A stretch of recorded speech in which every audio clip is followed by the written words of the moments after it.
servant and advocate for our national security, Senator Sheldon Whitehouse. Thank you so much. Thank you so much. It is a treat, as always, to be with you. It's a fascinating time in many respects for those in many of your lines of work watching what has happened in the Black Sea, where a country without a navy has driven a very militarized country's navy entirely out of the Black Sea, shows the enormous potential for AUVs and UUVs. And it has for a while been my intention that Rhode Island be the Paris Air Show for AUVs and UUVs. So the bigger and better that gets, the happier I am. And if there's anything I can do to help with that, please let me know. Let me thank General Austin and Admiral Small for their leadership. And let me recognize Molly McGee, who has done such a wonderful job with SENEDIA for a long, long time, and my longtime friend Timmy Del Giudice for his advocacy and leadership. As usual, I want to talk with you about climate change and what it portends for folks in your line of work. The first thing to observe is that the oceans are changing dramatically as a result. My favorite figure for that is the zettajoule. Did I know what a zettajoule was? No. The joule is the unit of heat energy, and zetta means it has 21 zeros behind it. So it is a monstrously big number. And to put some practical comparison to it, the entire production and consumption of energy by the human species on planet Earth, everywhere, every type of appliance or motor or furnace or anything, is 1/2 of a zettajoule. For the price of the fossil fuel component of that half zettajoule, we're dumping 14 zettajoules of excess heat into the ocean every single year. It's a 30 times multiplier because of the science around how greenhouse gases work. So we are transforming the oceans dramatically. It is probably not going to affect most operations of vessels, but what it is going to affect is the safety and security of people who rely on a stable ocean for their livelihoods. And you're going to see, I think, continued distress in third world and developing communities as oceans change and destroy fisheries. You're also going to see the same thing for people who run herds, people who raise crops. The closer you are to living off the earth, the more dangerous and disruptive this is going to be. And that is why it has so long been viewed by the defense world as a catalyst of conflict.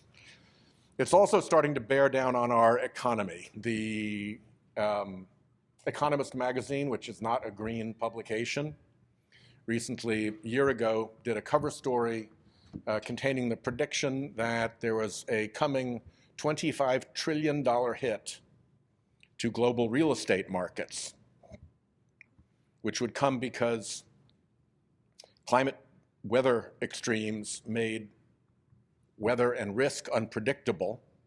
With weather and risk unpredictable, insurance would be withdrawn or dramatically raised in price. If any of you know anybody who has a property in Florida, you know what I'm talking about already. And that then blows up the real estate market because no insurance, no mortgage, very few buyers, price has to fall. We're seeing that beginning to happen in Florida as well. So this is not only predicted by people like the chief economist of Freddie Mac and the Economist magazine and the International Financial Stability Board, really careful watchers of the economy who have zero environmental interest, but it's actually starting to manifest itself on our American shores. And of course, that kind of economic disruption causes all sorts of chaos that in turn is its own separate catalyst of conflict. We see worsening climate migration as a result. We've seen over and over again incidents in which climate migration has led to direct conflict. We're seeing certainly political upheaval driven by immigration issues that very often have a foundation in climate upheaval, including on our own border. We're seeing it in facilities and operations. The former commander of Naval Station Norfolk a few years ago said that that probably has a 25-year useful life before the tides rise so much and the storm risk rises so much that you can always raise the piers, but you can't raise the schools, and you can't raise the supermarkets, and you can't raise the neighborhoods and the highways, and Hampton Roads is very low and very, very, very much at high risk. So very significant defense institutions like Naval Station Norfolk have that hazard hanging over them.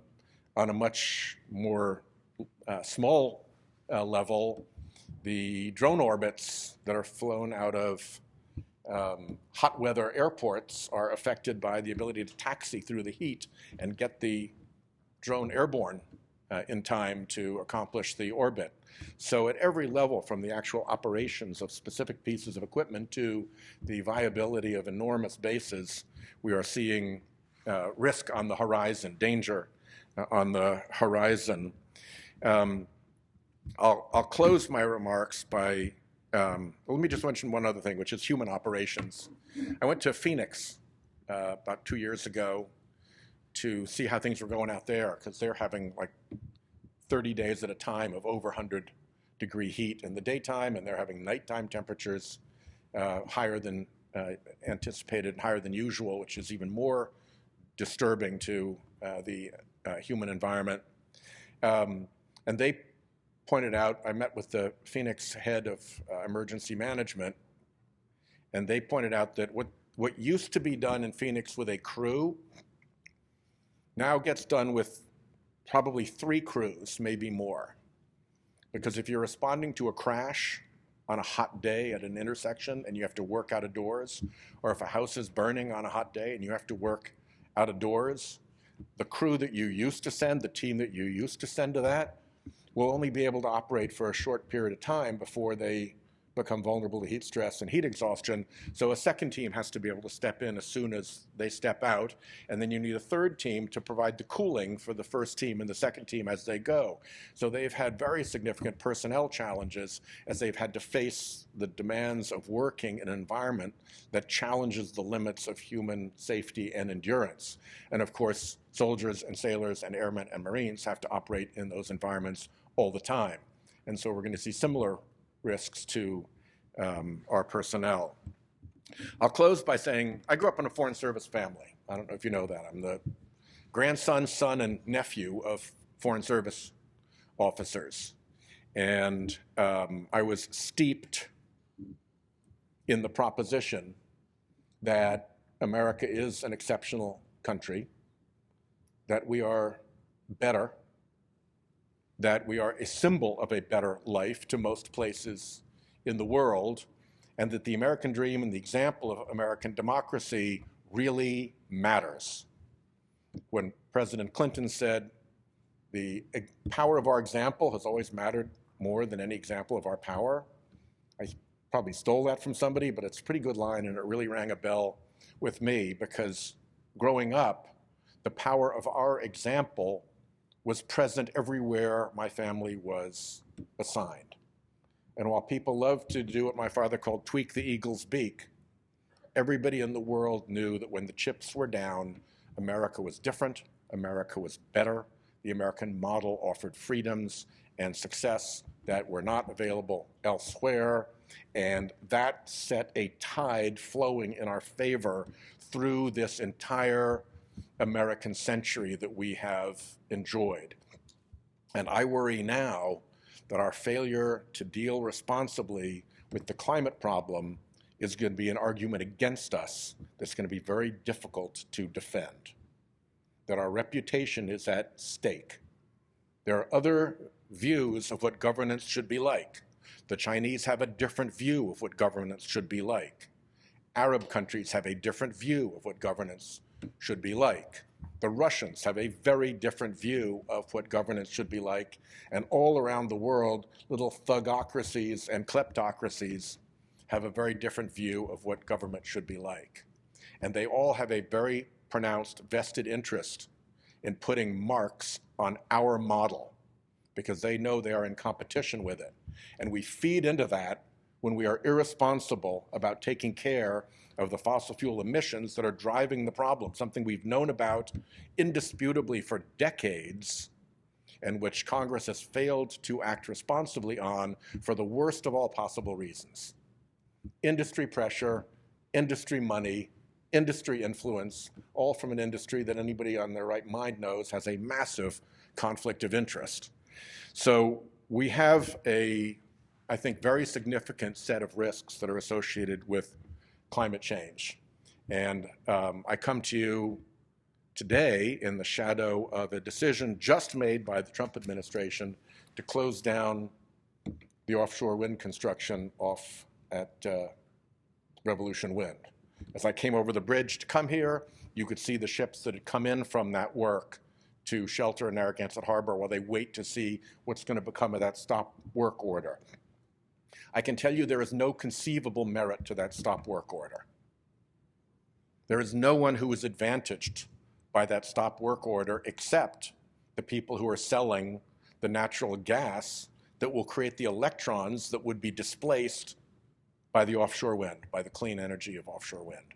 There is simply no upside to it. It is a pure power play by the fossil fuel industry, misusing the powers of government to interfere on behalf of one fuel against another, at least until some tribute is paid to the Trump administration in return for lifting the stop order, which is precisely what we saw in New York when Governor Hochul was put in the same situation, and her tribute was to clear 2 blocked oil and gas pipelines in return for getting the stop work order lifted. That's not the way American governance should work. It should not be that transactional. It should not be that corrupted. And so even in that world of just what good governance looks like, the climate problem and the interference with solutions to it is having a bad effect. So it's my contention that in the next 20 or 30 years, this is probably going to be the dominant issue in all of our lives, and certainly in our children's lives, and we owe it to them to do a better job than we have been doing. So thank you for hearing me out on this again. I know it's important to all of you to get things right, and this is something that we need to get right. So thanks for giving me this forum. I'm grateful to be with you, and I'm very proud of what you all accomplish, and particularly what gets done here in Rhode Island, where excellence in construction and a long history back to Slater Mill, along with excellence in marine matters, all the way back to the founding of the Navy here, converge in a very happy way. So thanks very much.